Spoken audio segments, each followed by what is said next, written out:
So there's already this hostility between Japanese Americans, white Americans, Japanese government, the US government. And then we see the outbreak of war. I mean, I think there's a case to be made that the Japanese invasion of China in 37, I believe, is really the start of World War II as opposed to Hitler's invasion of Poland in 39. I think there's a case to be made there. So, for the sake of the conversation, we'll say the outbreak of World War II was in 1937. How did that change the relations between the Japanese and white Americans?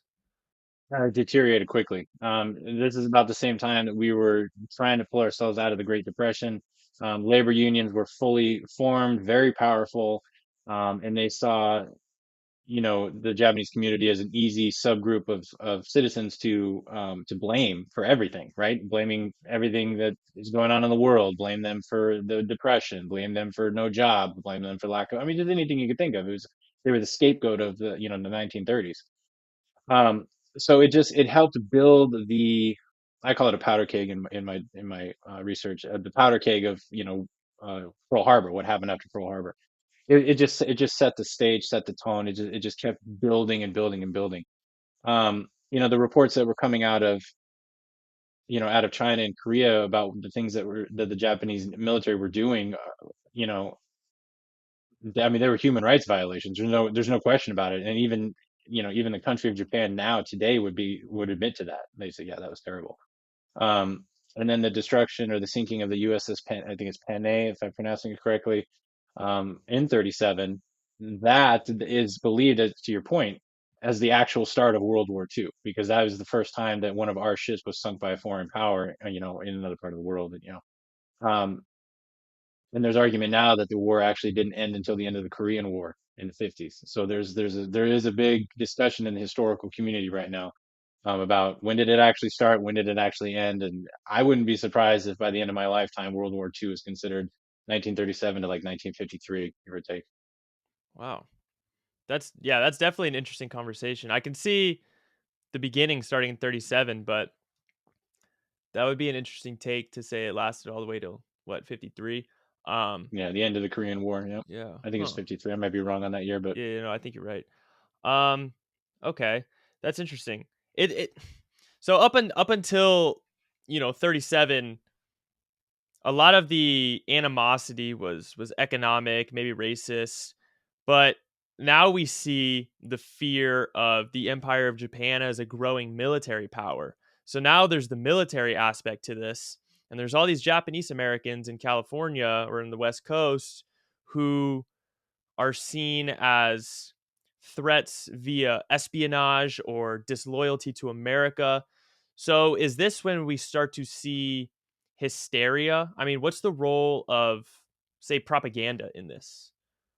I think the role of propaganda in this point is, it's fueling the fire. It's feeding the fire. Like I mentioned, the Hearst Media Group that's been, for decades prior to 1937, just stoking the anti-Japanese and, racist, anti-Asian sentiment. That was like their thing. That's what they did. That's how they sold papers.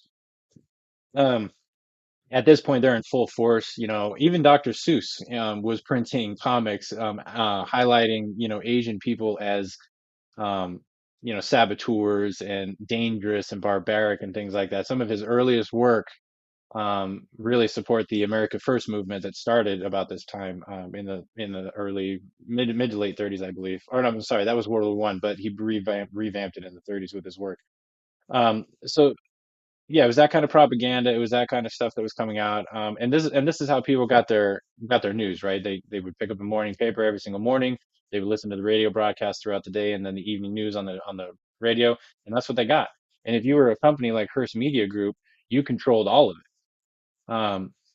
So there were very few. I think in my research there was. I'm just going to use round numbers just to get a percentage.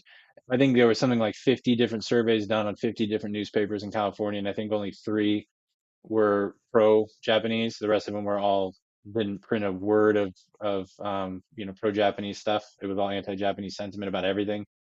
Um, and those numbers aren't exact, but that's the ratio. You have 50 newspapers, maybe three said nice things. Um, so when we think of propaganda, media, and things like that, in our day and age, we're just swamped by it, right? We've got 1,000 TV channels. We've got every different type of news agency under the sun. We've got video that we can see instantaneously. We've got social media is a big one. Yeah, Um, independent media such as hmm podcasts like this. Yeah, independent media. You've got you've got media that's backed by certain sides of the government, whatever. And back then you had kind of the same things in the terms of there were different newspapers that leaned one way and different newspapers that leaned another, different radio broadcasts leaned one way, leaned another. But I think during this time, politicians actually did a really good job of towing the line of maintaining order and security. They had the alien land law go into effect. They thought that that was going to solve the problem, keeping, Japanese people from owning land. Well, they found a loophole, and instead of owning the land, they just rented it, right? They just went out and leased it. And at this point in time, their children were American citizens, so they could go sign a lease. They could go get a bank account. They could start a business. Their parents may run it, but it's in their name. So there was a lot of loopholes that the Japanese community were finding, and they were still being successful. It was almost as if the laws didn't even matter because it didn't slow the immigrant community down at all. And it was this time that the media was really pushing that, saying like we can't stop them. They're growing crops better than we are. They're getting more land. They're doing this. They're doing that. There's successful businesses everywhere. Um, so that's what the media was really trying to do, and it was daily. It was daily in the papers all the time, and the people just couldn't get away from it. Yeah, that's so fascinating to me. I mentioned earlier about Japanese culture and my interest in that, and that they seem to be so civil in all of this. I mean, despite the oppression and, as we'll get into in a bit, the internment, the whole time it seemed that they maintained a sense of hope and optimism throughout all of it. They, I wouldn't say willingly went along with it, but they didn't really resist. They maintained hope. They maintained loyalty, which is incredible. And you brought up America First, the America First movement, which I think is interesting because that's obviously something that is so prevalent today with the wars in Ukraine and the wars in the Middle East. There's a huge movement still in America of that American first mindset, and that we don't need to get sort of isolationists, that we don't need to meddle in foreign affairs. So I think that's just a testament to the importance of history and studying history, because stuff that still affects us today has a historical precedent. um, but going to your powder keg that you mentioned that you talk about in your research, that was Pearl Harbor. So we have all of this fire brewing, and then the powder keg ignites with Pearl Harbor, which kind of changes everything. So how does Pearl Harbor change everything? Right, it does. It really does. I mean, we all know the story about Pearl Harbor, December 7th, the one of the worst mornings in America, one of, not the, but one of the worst mornings, because in 9/11 there's a whole bunch of other stuff. So one of the worst mornings in American history, attacked by, the Empire of Japan. They blindsided us. I mean, I mean, it was a surprise attack through and through. We had no idea. I mean, you can get into the minutia of all the research done about how a radio operator saw these planes at this time and maybe this, maybe that. And the end of the story is they attacked Pearl Harbor and they sunk most of our battle or of our fleet, of our Pacific fleet. Like we didn't like what? Um, Thankfully, our main aircraft carriers were out on patrols doing some training or something in south of Hawaii, so they were out of there. Thankfully, otherwise we may have a different country to look at. But um, so yeah, since it was such a surprise, the government really wasn't ready for it, right? I mean, they had diplomats in the United States capital in Washington D.C. from Japan. Peace talks, quote unquote, peace talks were going on while the attack was happening. So immediately after that, there's two different narratives that start after Pearl Harbor. One of them is the Hawaii narrative, and one of them is the West Coast narrative. And one of the things that I don't see much of in the historical narrative is the study of Hawaii's reaction to Pearl Harbor after Pearl Harbor. Um, One of my students at the college I teach at, she's actually writing a paper on this. She's studying this whole angle. The difference is Hawaii didn't do mass internment. And then it's actually on my board here. Hawaii had 157,000 Japanese residents, which was 37.3% of the population. Now compare that to the West Coast. Everything from Washington, Oregon, California, Arizona, New Mexico, less than 1% of the entirety of the United States population was of Japanese descent. So narrative one, Hawaii, who was legitimately attacked by an enemy, did not intern their entire Japanese population. The West Coast, 4 months later in April, almost 5 months later, did intern all of the Japanese, the ethnic Japanese community. So there's your two narratives. Um, the West Coast, they immediately locked everything down. They within days they froze all ethnic Japanese bank accounts, essentially freezing their entire economic structure.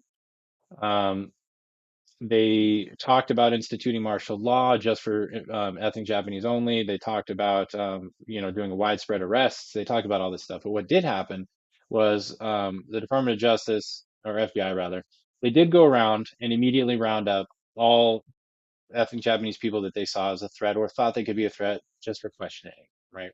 Several thousand people across many different states in the United States were arrested. They were taken to different, government facilities, questioned. A lot of them were released, but some of them never saw freedom again until after the war was over, for no other reason than they thought that they could be a threat to the United States, even though they didn't have any evidence.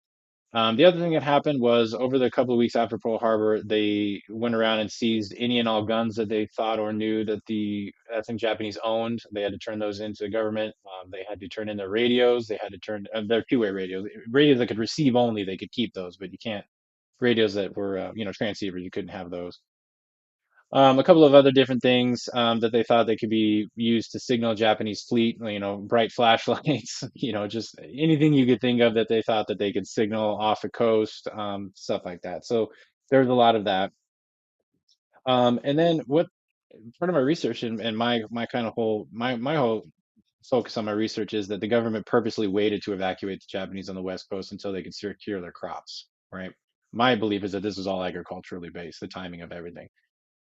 It was during this time that they froze all their accounts that they realized that the Japanese community had a massive and huge role in food production on the West Coast in the United States.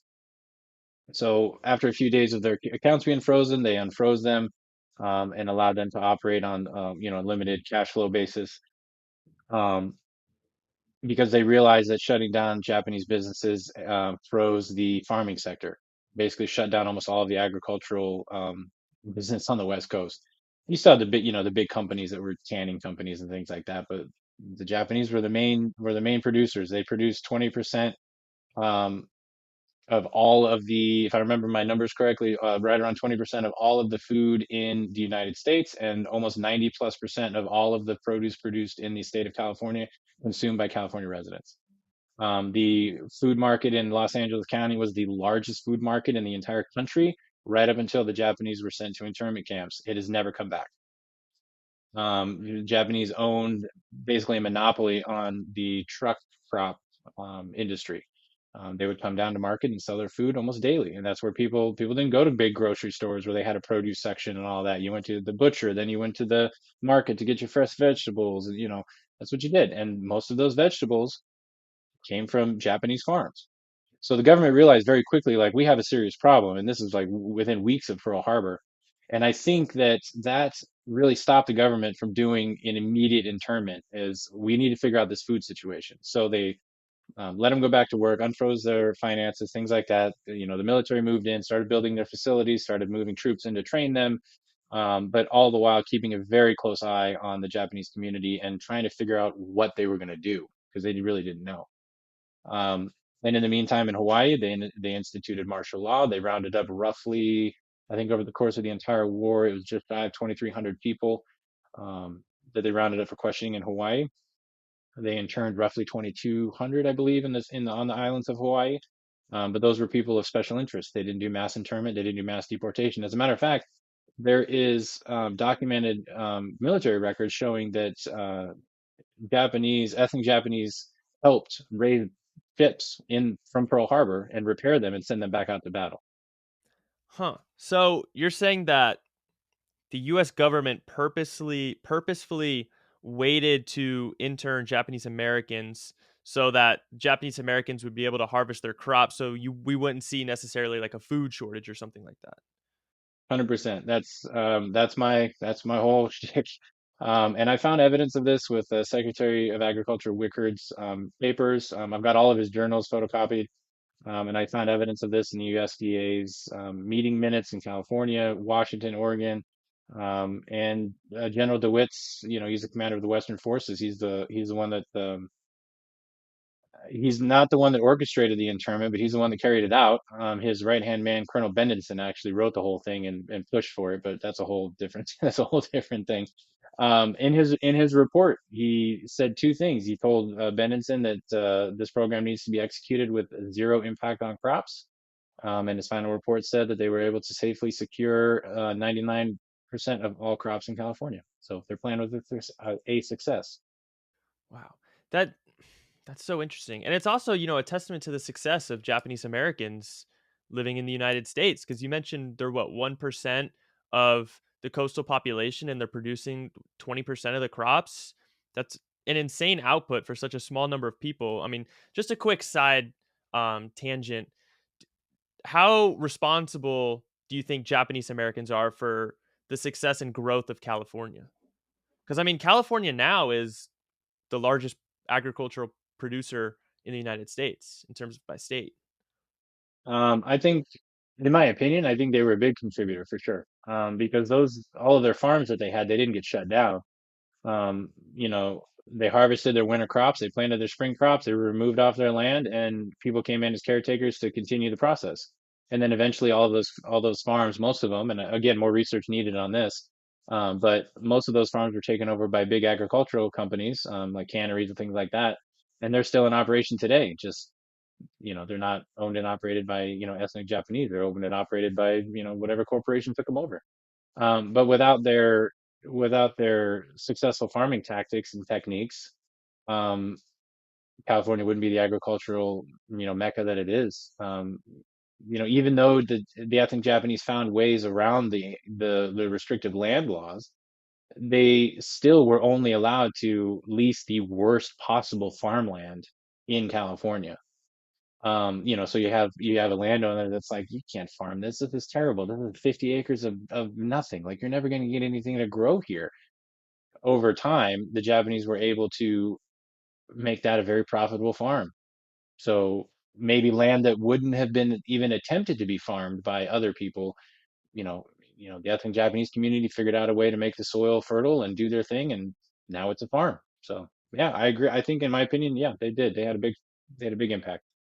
I guess you could label Japanese Americans as sort of the pioneers of California agriculture industry. But going back to the difference between Hawaii and, say, the continental United States, they had a difference in mass internment. I mean, Hawaii is still a state of the United States.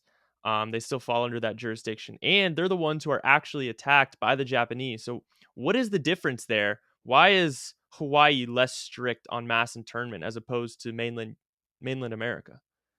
Um, I think a couple of factors play into this. The first one is that Hawaii was not a state until 1959, so they were a territory of Hawaii. So I think that the people and Got the my the people in facts wrong. no, no, you're good because this I think this is important because the people that were in charge of Hawaii, the governor of Hawaii, Joseph Poindexter, was a big supporter of the immigrant Japanese population. And Admiral Kimmel, who was in charge of the Pacific Fleet up until Pearl Harbor, was also a big supporter of the ethnic Japanese community because they were such a large part of the community. I mean, we're talking almost 40% of the entire population of the islands. And you're out there in the middle Pacific. You rely on your neighbors. You rely on your community. Like you're in an island in the middle of nowhere. Um, so that's factor number one, is a very tight-knit community, very well established understanding between cultures. Most of Hawaii was native Hawaiians, obviously, before, the United States came in. So there was already a mindset of, there's a indigenous people that live here. We're from Japan, and then we've got, people from America coming in here. So we got to all figure out a way to work together. Otherwise, this isn't going to work. So, um, there was that, but there was also programs put into place. One of my favorite that I read about was these so-called morale committees, right? So as news would come out about different things going on in Japan, the Japanese-Russian War, the Gentleman's Agreement, the issue with, Nanking, Korea, China, all of that, these committees would have almost weekly meetings with community leaders, and these community leaders would get real information, facts, from different sources, the military, the governor, news agencies, independent news sources, radio broadcasts from other countries because they were close enough to pick those up. And they would disseminate the facts and allow people to be like, hey, this is what's going on. These are the facts. Here's what we're doing about it. And so those community leaders would take that information back to their communities and spread the word through, churches, school events, anytime that you were, mixing and mingling with your community. And that really helped keep the propaganda misinformation down, and facts only. So there really wasn't a hysteria that built up in Hawaii. They were well aware of what was going on in the world, but they weren't having the same effect in Hawaii as they were in California. There were no land laws that went into place restricting, ethnic Japanese from owning anything. There wasn't any of that stuff. And there was a really strong sense of community between everyone and understanding.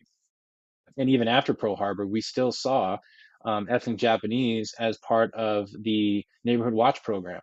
We still saw ethnic Japanese who were police officers in Hawaii throughout the war.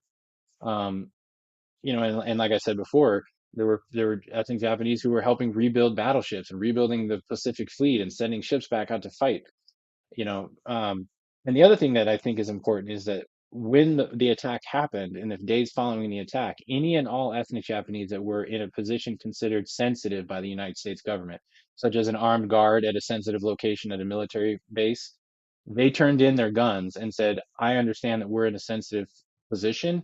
If you can use me elsewhere, do that. Like, I don't want you to think that I need to be in this sensitive position. So the admiral and all of his commanding officers just reshuffled people, put the ethnic Japanese in non-sensitive positions, like fixing ships, and just redistributed, people because that's what they wanted to do. They understood that, like, look, I'm not here to threaten, so I'm voluntarily, saying like, move me to another position. If I can help out somewhere else, I will. Wow. I think you made such an important point about Hawaii and sort of what I mentioned earlier. People fear and hate what they don't understand. It seems that Hawaii had that level of understanding of Japanese culture. It was a very tight knit community. They understood one another. And therefore, that level of hysteria didn't arise because, they understood their culture and knew that Japanese Americans and Japanese people in American territories aren't conducting espionage and trying to undermine the United States. So I think that is probably, in my unsolicited assessment of it, is probably the main reason. But how did Japanese Americans react to Pearl Harbor? They detested it. They were shocked. There's a lot of newspaper articles. There's a lot of journal entry that I read. There's a lot of personal letters and things that I've read from the ethnic Japanese community on the West Coast and Hawaii. They were shocked and appalled. They denounced it immediately. And they took to the streets, when there was parades or when there was, any kind of event supporting the United States or any kind of, bonds, things like that. They bought a lot of war bonds.